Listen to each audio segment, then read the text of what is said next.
bunganga ko, you know? Dahil forever tong tatatak sa social media world. Okay?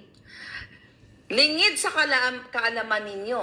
Okay? Ano ba title natin dito? Baka ma-miss natin. First Gentleman Kuting kasama sa narco list. Okay? Aimee lumuhod. Lingid sa inyong kaalaman at nakarating galing sa ating puting ahas. Kaya pala hirap na hirap si Senator Aimee now at nag-a-utter siya ng mga salitang sana kung nakakapili ng kamag-anak, mga ganong chuchu, di ba? Okay. Kaya nga challenge ito kay Senator Aimee. Noong 2017, hi Remy, hi Susie, okay? Noong 2017, mga kababayan, are you ready? Hold your breath. Okay? Ten ten ten ten ten ten. Lisa, tagos yan sa kipay mo. Alright. 2017, ayon sa puting ahas, ay kasama pala ang walang iba kundi si Kuting ng Norte sa narco list. So, hindi lang siya typical na pulboronic, kundi kasama siya sa narco list ayon sa ating puting ahas. So, I challenge you, Kuting, buha ka nang inan yung lahat, sumagot kayo sa aking expose na ito ngayon. At anong nangyari, mga kababayan? Nakiusap pala, lumuhod, nagmanikluhod si Senator Aimee, okay, sa Duterte administration na wag isama yung kapatid niya. At ito ay, kakausapin niya, ayusin niya na umalis sa ganong bisyo, sa ganong klaseng kamunduhan, yung may kasabwat siya, may protector, you know what I mean? So yun pala ang chika boom boom dyan, mga kababayan.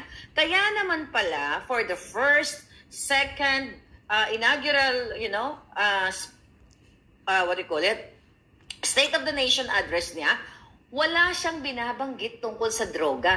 Bakit mo nga naman kakalabanin ang sarili mo? Kung maliban sa user, ikaw ay protector pa. And I hope Pangulong Duterte, lumabas mismo sa bibig ni Pangulong Duterte. So ako po wala akong kinalaman dito. Inosente ako. Okay, wala akong kasalanan. Ako ay walang kamuwang-muwang. Okay, kunyari kapapanganak ko pa lang. So nagsisimula pa lang ako magsalita. It just so happen, yung salitang yun, nanggaling yun sa mga tao mismo na naka-witness ng pangyayari. Okay? So ngayon, mga kababayan, ang nangyayari ngayon, di ba? Nakiusap, naaayusin nila itong pagiging involved ni Kuting sa pulburon. Pero tuloy-tuloy dahil, mga kababayan, nung time di ba, na 2016 election, okay? Natalo si Kuting. Maliban doon sa naging manikluhod si Aimee, si Kuting ay talagang down na down, kaya nagpulboronic Nagpulboronic talaga siya ng bonggang-bongga. At ang sabi ni Pangulong Duterte, okay, Pangulong Duterte ha, itama mo ako kung mali ako dito, okay? Ayon sa aking puting ahas, sabi ni Pangulong Duterte kay Senator Aimee, parang hindi eksakto ganito yung pagkasabi, pero ito yung konteksto ng kanang mensahe. Ayusin mo yung kapatid mo, okay? Dapat marunong siyang humarap ng defeat or challenge sa buhay niya. Paano siya magiging effective leader, which is hindi siya leader, kung hindi niya kayang harapin ang pagkatalo? Correct. Actually, hinarap niya. Kaya siya nag-electoral protest. Smartmatic, labanan natin. Sabi niya, ang Smartmatic, alam mo, Marlica, di ba? Mga ganun mga interview ko sa kanya. Ang Smartmatic, nandiyan dyan sa Pilipinas, hindi para magbenta ng mga automated election, kundi magbenta ng dayaan. Coming from Kuting. Tama. Pero again, after niyang manalo, nga wala na kasi lingid sa ating kalaman, based sa signed affidavit ni Attorney Glenn Chong, nakipagsabwatan pala sila at ang asawa niya. Okay, balik tayo kay Kuting. Okay? So yun yung chika boom boom ng aking puting ahas. Alright? Na hindi kayang harapin ni Kuting kasi ineffective. Talagang incompetent siyang leader dahil mga palangga, pag si Kuting ay inabot ng tamad, magkukulong sa kwarto, magmumukmok, at walang sino mang makakapagpalabas sa kanya kapag hindi na siya ready. It's the same thing ng ginawa ni Kuting noong bombing and lindol sa Surigao. Ito recently lang, December 2 and December 3 event. So, dahil hindi niya kayang, he is not a leader. He is a pulboronic person. Okay? Kamkamero, lahat na ng kasamaan nasa kanila. So, hindi niya kayang harapin ang problema ng bayan. Enrico, thank you. So, hindi niya kayang harapin ang problema ng bayan. Kung hindi niya kayang harapin, mga kababayan, ang sarili niyang problema. Kaya how much more ang problema ng 110 million or so Filipinos? Kung hindi niya kayang bumangon sa sarili niya dahil lugmok siya sa pulburon, paano niya pababangunin ang taong bayan? Yan ang tagline niya, di ba? Sama-sama tayong babangon muli. Ang pinabangon ng mga hinayupak, ang mga smuggler, ang mga pulburonic. The reason why, mga kababayan, ngayon pinagtagni-tagni ko na based dun sa mga statement ng ating puting ahas, kaya naman pala, kasama nila balikan natin to. Kasi yung mga kakilala pa lang sa akin, baka na-miss nyo to.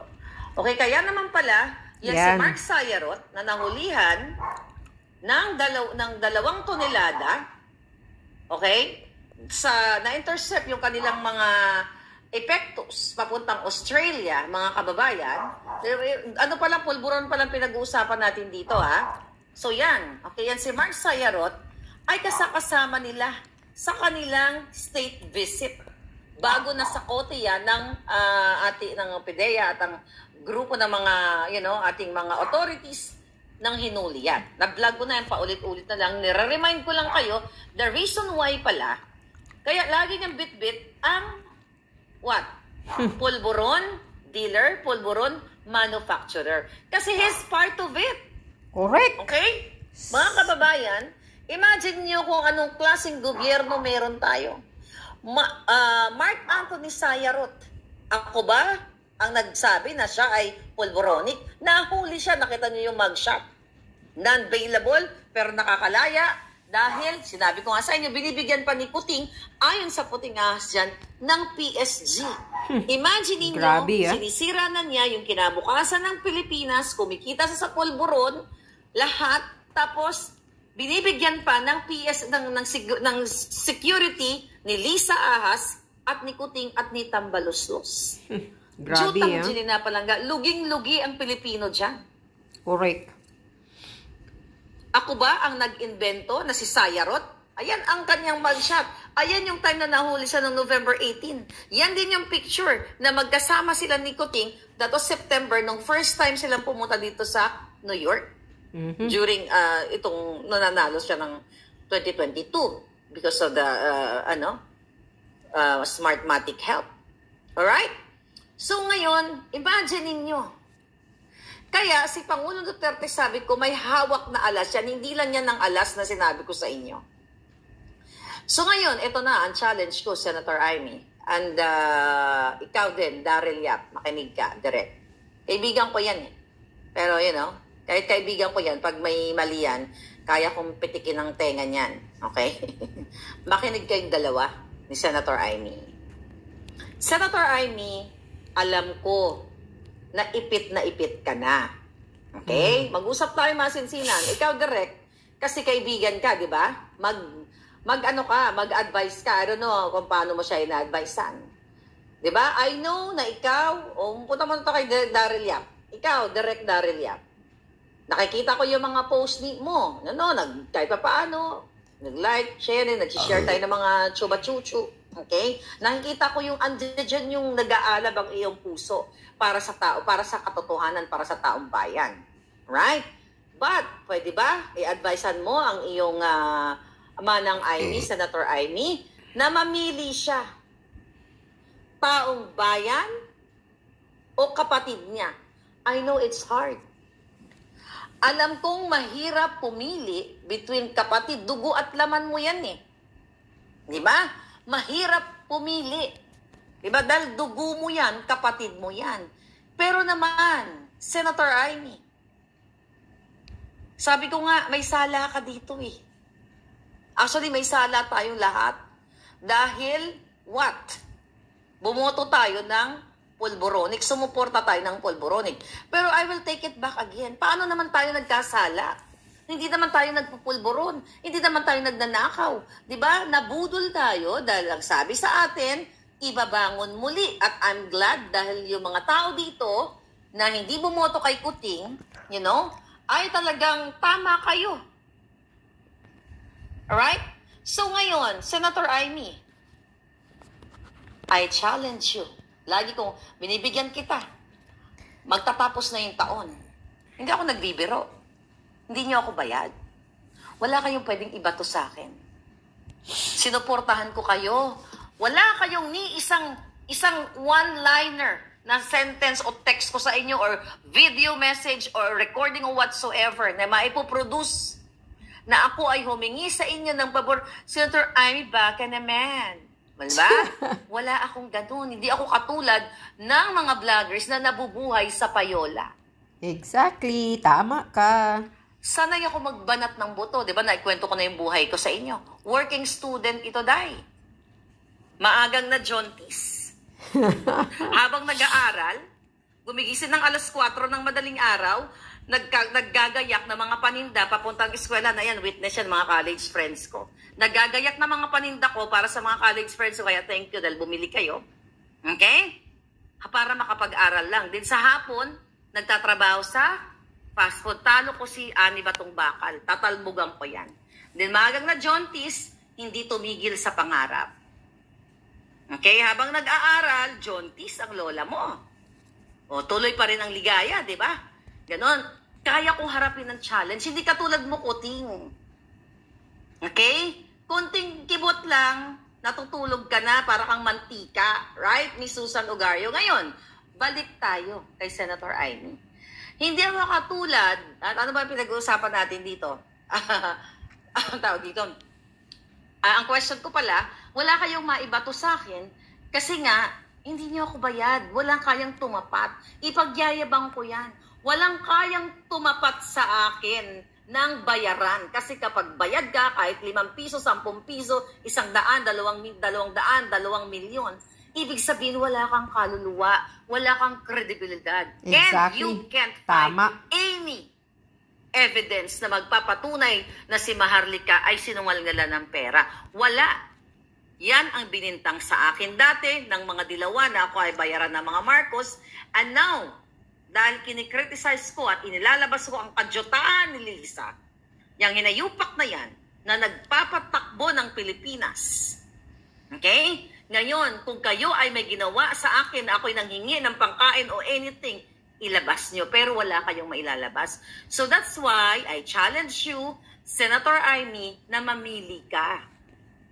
Ang kapatid mo o ang 110 million Filipinos na naghihirap dahil sa pagkonsinti mo sa mga kapatid mo. Kung totoo ka sa iyong salita, Daryl, baka hindi nanonood si Senator Amy. I hope nanonood ka. May kaibigan ba si Daryl dito? Inform Daryl Yap.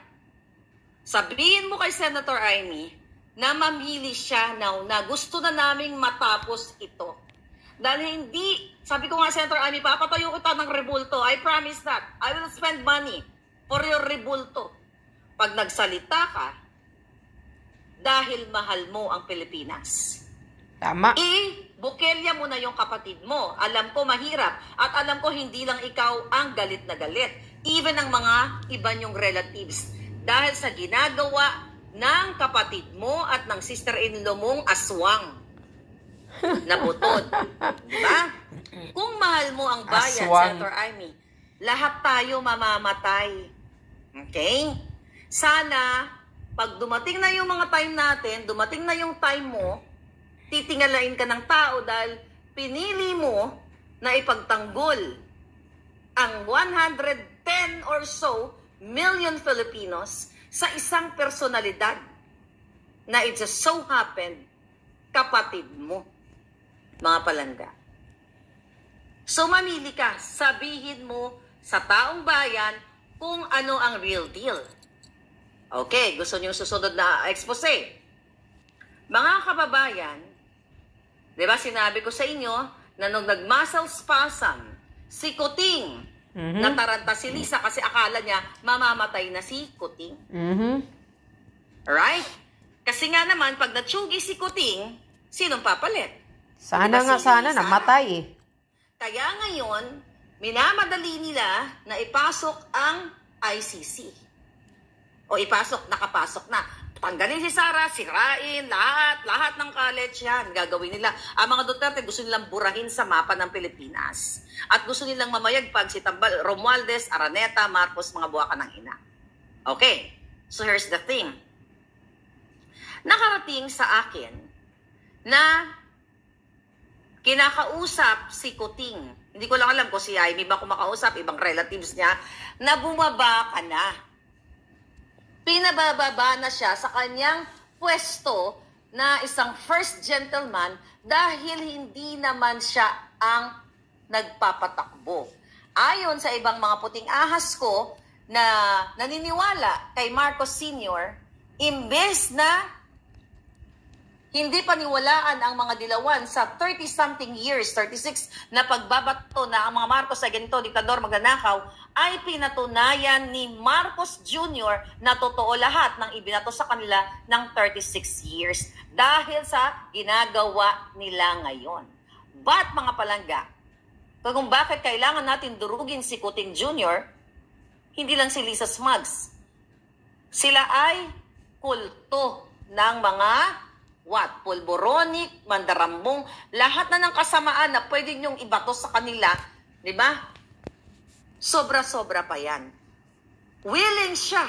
Another pasabog. Okay, go. Paki-amplify. Paki-echo na ito, mga itad. Willing bumaba si Kuting ayon sa ating puting ahas. But, according to Kuting, gusto niyang i-make sure na ang papalit si Romualdez.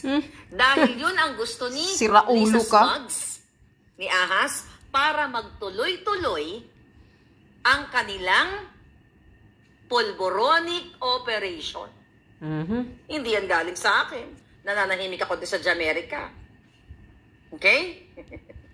Nananahimik ako dito, palangga. It's a so happened na nasukang-suka na ang ating mga kababayan. Ano ba? May ano ba? Ano ba yung may rinig ako na sabotay? Okay naman, di ba? So, yan po. Sa kapapasok lang, breaking news. Si Kuting ay kasama pala sa narco list ni Pangulong Duterte noong 2017. Nagmanik-manikluhod lang si Senator Jaime na wag isama muna yung kapatid niya kasi kakausapin niya, di ba? Baka magbago pa and everything. See that? And I challenge you, Pangulong Duterte, lahat ita-challenge ko. Bakit? Di ba dapat tayo matakot? I challenge you, Pangulong Duterte, now na. Itodo mo na. Tama. I know you are for the people. Para sa taong bayan, itodo mo na. Ang lahat ng pwede mong itodo para malaman ng kabuuan ng Pilipino saan man tayo sa mundong ito ang katotohanan dahil habang tumatagal si Lisa Tambaluslos sa gobyernong ito, lalong nagkandamatay ang ating mga sundalo, mga patitinong kapulisan, ang ating mga kababayan namamatay sa gutom, samantalang sila ini-enjoy ang trilyones na pera. Hindi ba kayo naaawa? Kayo mga men... Okay. Yan. Tatay Digong, itodo mo na. Tama si Maharlika. Itodo mo na, ilabas mo na ang alas na hinahawakan mo. Tingnan nyo guys, mga taong bayan. May presidente tayong pulboronik na tamad na inutil na kuting. Isang siraulo na pumayag at willing daw siyang bababa sa pagka-presidente basta gusto niyang makasiguro na si Tambaloslos ang papalit sa kanya. Ang galing-galing mo din, ano? Talagang gago siraulo ka talaga, kuting. BBM. Anong akala mo? Hari ka sa Pilipinas? Ikaw ang maglagay ng sinong gusto mong ipalit? Isa kang traidor na hinayupak ka na kuting ka, ha? Kung hindi si Sara Duterte ang nasa linya mo na hinayupak ka, hindi ka mananalo. Siraulo kang kuting ka. Jijimon ka. Tarantado kang pulburonik ka. Ngayon, ayaw mo pala si Sara Duterte ang magiging presidente kaya gusto mo si Tambaloslos? Willing kang bababa basta si Tambaloslos ang papalit sa'yo? Tarantaduhin mo kaming mga taong bayan? Baka dadamak ang mga demonyo dyan. Pagdating ng panahon, pag ginagawa mo yan, kuting. Walang hiya ka, no? Traidor kayo talaga, mga Marcos. Traidor sa lahat, traidor. Hindi mailibing yung nangangamoy na ninigas mong ama noon na Ferdinand Marcos.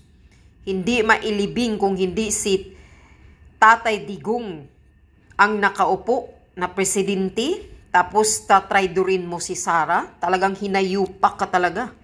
Wala ka talagang silbing leader ng Pilipinas, animal ka.